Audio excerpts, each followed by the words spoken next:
हुकूमत ने आम सारिफिन के लिए गैस महंगी कर दी, ताहम फर्टिलाइजर सेक्टर के लिए गैस पर सब्सिडी का ऐलान कर दिया। वजह किसानों के लिए कम कीमत पर खाद की दस्तयाबी बताई गई है, लेकिन फर्टिलाइजर्स को पहुंचाया जाने वाला फ़ायदा किसानों तक नहीं पहुंच पाता। वजूहात क्या है, सवालात के जवाब की तलाश करने की कोशिश की है इस्लामाबाद से बोल के नुमाइंदा खुसूसी मलिक सईद आवान ने। आप भी देखिए।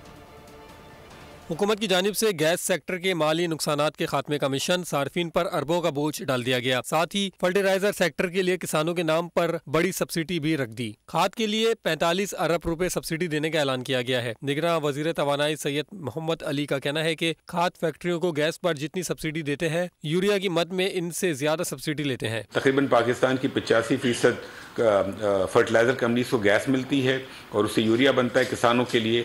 तो उस कीमत को हमें मारी के पास कानूनी तौर पे लाना ज़रूरी था, लेकिन इस चीज़ से भी फर्टिलाइज़र और यूरिया के ऊपर कोई फ़र्क नहीं पड़ेगा, तो किसान को भी इंशाल्लाह कोई इफेक्ट नहीं आएगा।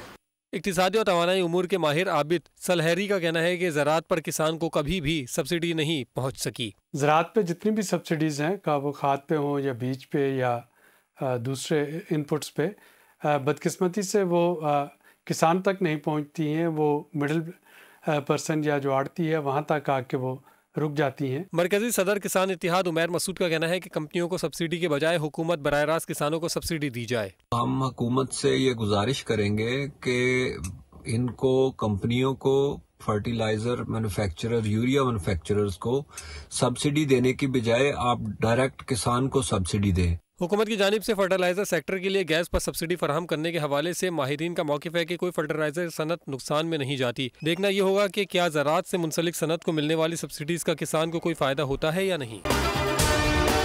अगर आपको हमारी ये वीडियो पसंद आई है तो हमारे चैनल को सब्सक्राइब करें और बेल आइकन पर क्लिक करें। सब्सक्राइब करें और बेल दबाएं ताकि कोई खबर रह न जाए।